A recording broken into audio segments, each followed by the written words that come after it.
I want you to do something for me before this video starts. Walk over to your window. Look out at your tomato plants. Now ask yourself one honest question. Are they actually doing what you expected this season?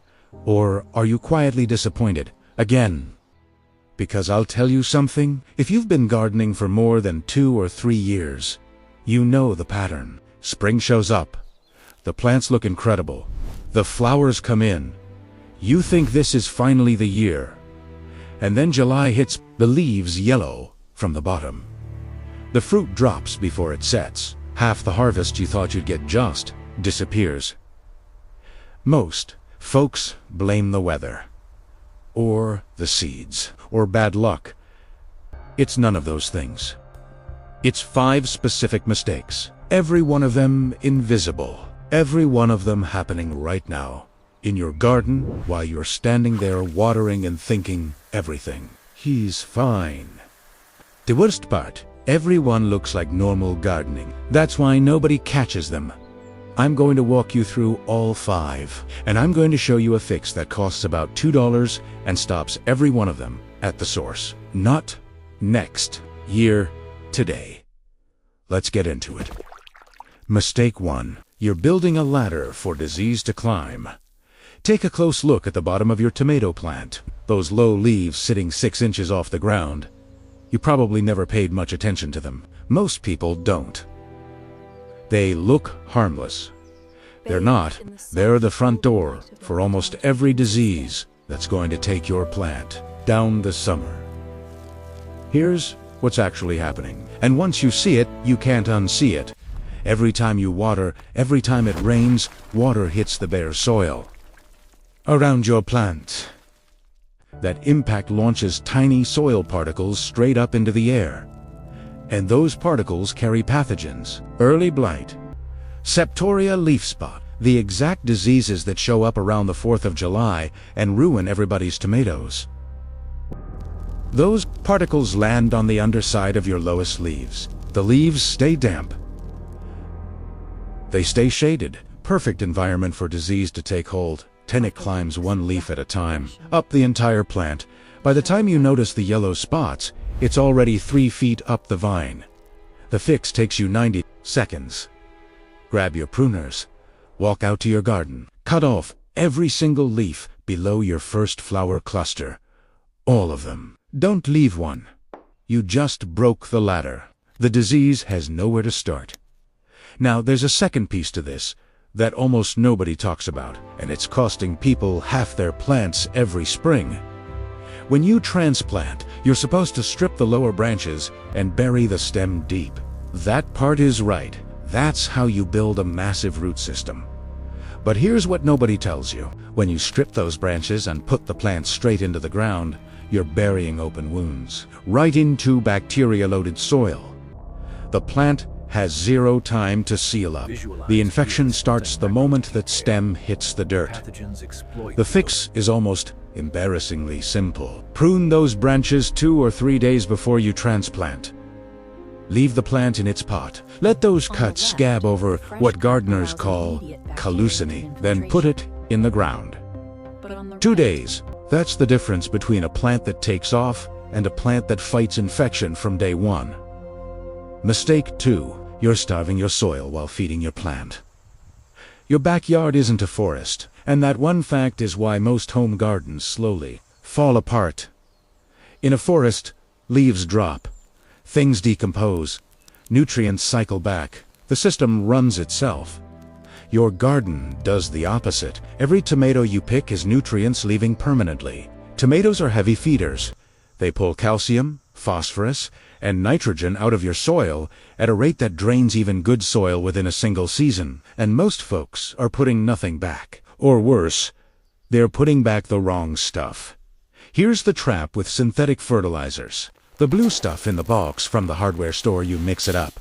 You pour it on the plant. Looks incredible within this. Greens up. Surges. You feel like a hero. But that synthetic does nothing for your soil biology. The fungi, the bacteria, the entire underground network that actually delivers nutrients to your roots. Synthetics slowly kill all of it. And once that biology dies, your garden stops being a garden. It becomes an IV drip. You feed it artificially every week, or it collapses. Here's the $2 system that rebuilds the whole thing. 3 things. Together, twice a month. First, organic granular fertilizer at 555. This isn't for the plant. This is for the soil. You're feeding the microbes, rebuilding the network. This is the foundation. Don't skip it. Second, bone meal. Bone meal gives you 2 things tomatoes can't live without: phosphorus, which drives flowering, and calcium, which builds strong cell walls. You know that black sunken rot at the bottom of your tomatoes? Blossom end rot. That's a calcium problem. Bone meal stops it before it ever starts. Third, liquid fish. Fertilizer, this is your bridge. The granular feeds the soil over weeks. The fish hits the plant within hours. You're covering both timelines at once. Mix all 3. Water them in deep. Every 2 weeks. Don't skip. Give it 1 full season, and your soil will be doing the work for you. Your plants won't need you standing over them with a bottle. The system runs on its own. That's the difference between a garden you maintain and a garden that produces. Mistake 3, you're pruning your harvest away. Open YouTube right now and search tomato suckers. You'll find 1,000 videos telling you the same thing. Pinch them off. All of them. Single stem. The plant. Send all the energy to the fruit. Dat. Abyss is destroying backyard harvests across this country. Here's what those videos leave out. The single stem method comes from commercial greenhouses. 20-foot ceilings. Plants packed 8 inches apart. Climate control. Strings running up to the rafters guiding each vine. That isn't your garden. You've got a 6-foot stake. Maybe an 8-foot cage, if you got fancy. When you single stem a tomato in that setup, you're not directing energy to fruit. You're cutting off most of your fruit before it can form. Every sucker is its own main stem in the making. It grows lebs, more photosynthesis. It grows flower clusters, more tomatoes. When you pinch off every sucker, you're not making the plant more efficient. You're amputating it. What you actually want? Remove suckers below your first flower cluster, which you're already doing for disease prevention. Above that point, let 2 or 3 main stems develop. Support them properly. Let the plant spread instead of forcing it into one tall column. And one more thing nobody mentions. Every cut is a wound. Every wound is a door for the diseases you've been trying to keep out. Overpruned plants also lose the leaf cover that shades developing fruit. Your tomatoes get blasted by direct sun, and you end up with sun-scald and rot on the skin. Here's the rule. Before every cut, ask yourself one thing. Why am I making this cut? If the only answer is because some video told me to put the pruners down and walk away, mistake 4. You're planting on the wrong calendar. Most folks in this country plant their tomatoes in May. They watch the weather. They wait out the last frost. They tell themselves they're being careful. Somewhere around Mother's Day, they finally feel safe enough to put plants in the ground. That decision quietly costs them their entire summer harvest. And almost nobody connects the dots. Here's the biology. Nobody puts on the tag at the garden center. Tomatoes pollinate themselves. The pollen falls inside the flower, fertilizes it, the fruit sets. That whole process needs a specific temperature window to actually work. Once your daytime temperatures stay above 90 degrees and nights stay above 70-something inside, the flower shuts down. The pollen turns sticky. It clumps. It physically cannot travel inside the flower anymore. So the flower opens. It waits. It gets no pollination, and it drops.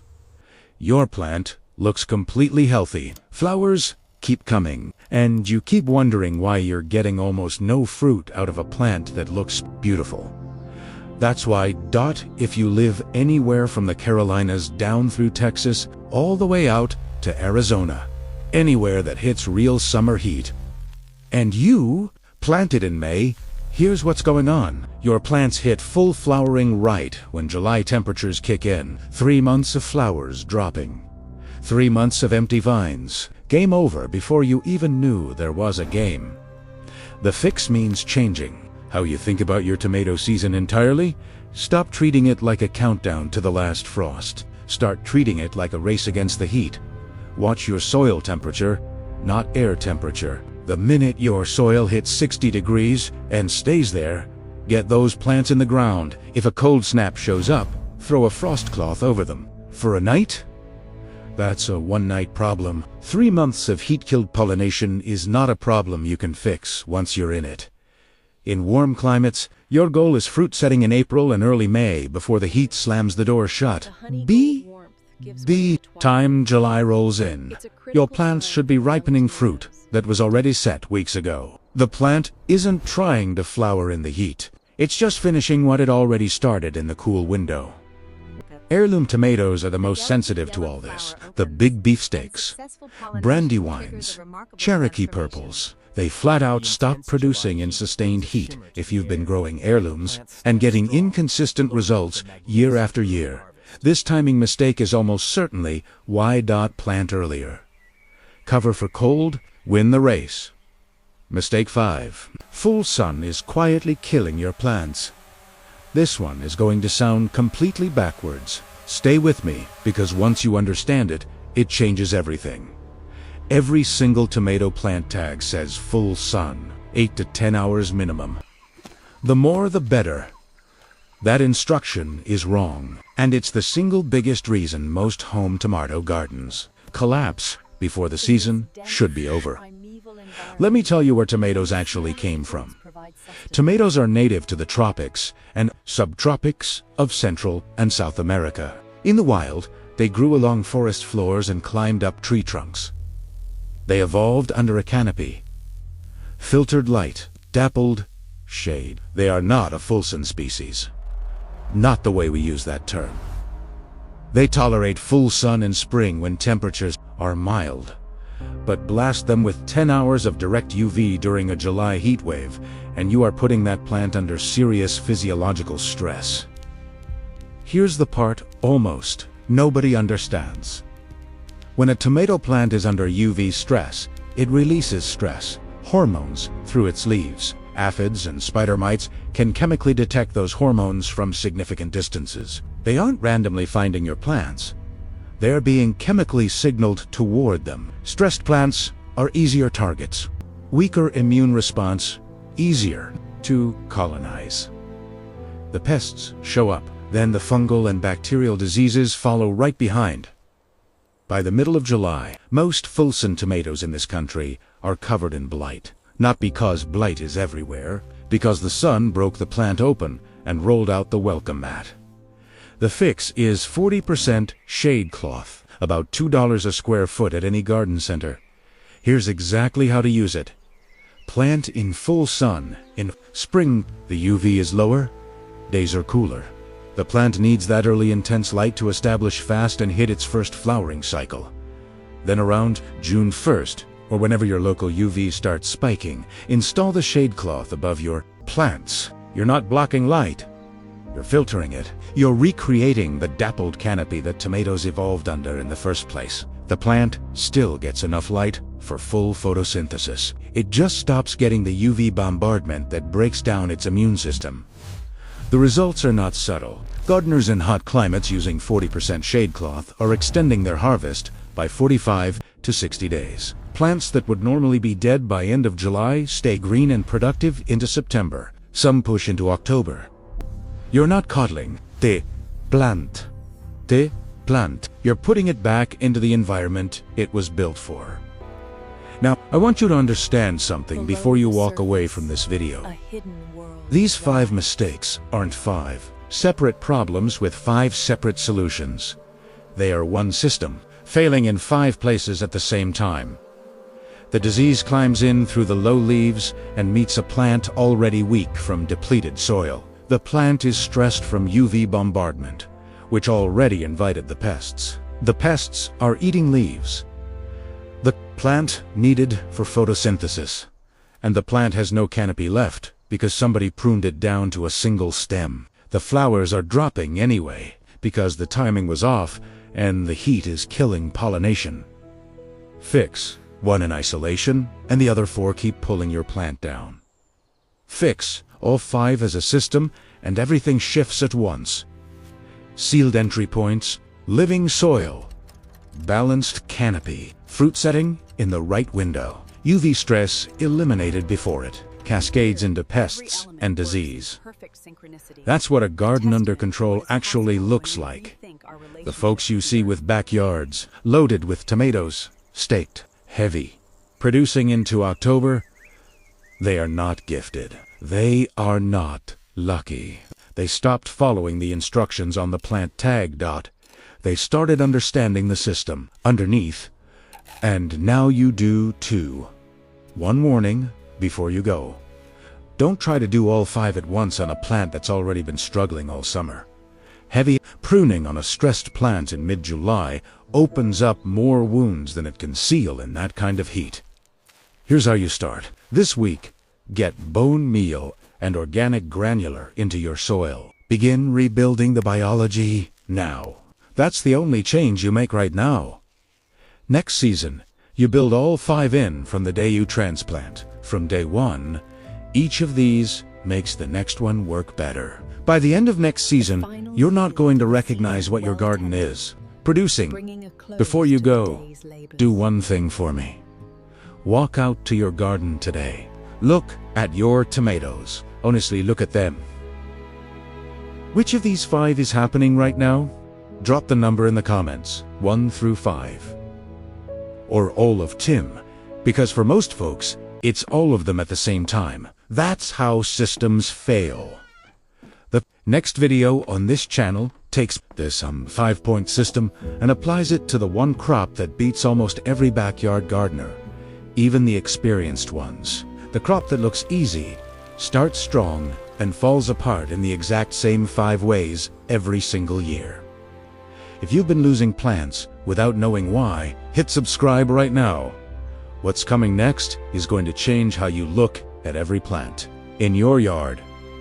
Portions of this video were produced using AI-assisted tools to create the visual explanations of the underground systems and biological processes covered. All techniques and information are research-backed and field-tested.